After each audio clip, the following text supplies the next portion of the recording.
Ahojte priatelia, vítam vás pri ďalšej videoobhliadke bazaru QWERTY Group. Dnes sa spolu pozrieme na obľúbené japonské SUV Mazda CX-5.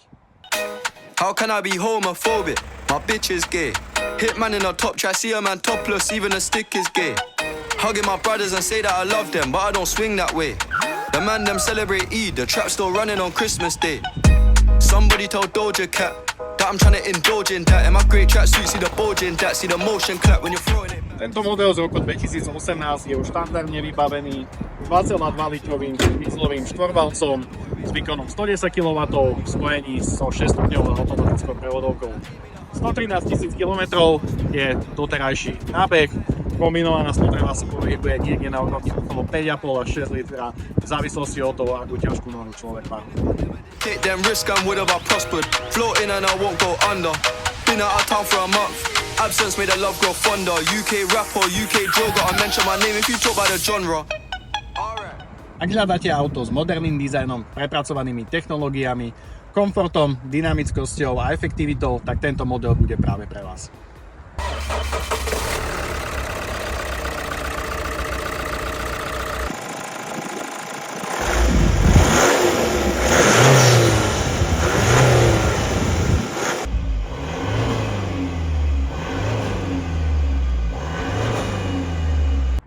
Spomedzi technológií by som vyzdvihol najmä head-up display, kontrolu mŕtvého uhla, asistenta udržiavania v jazdných pruhoch či adaptívny tempomat. Tak poďme sa už teda spolu na to pozrieť.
The man them celebrate Eid, the trap still running on Christmas Day.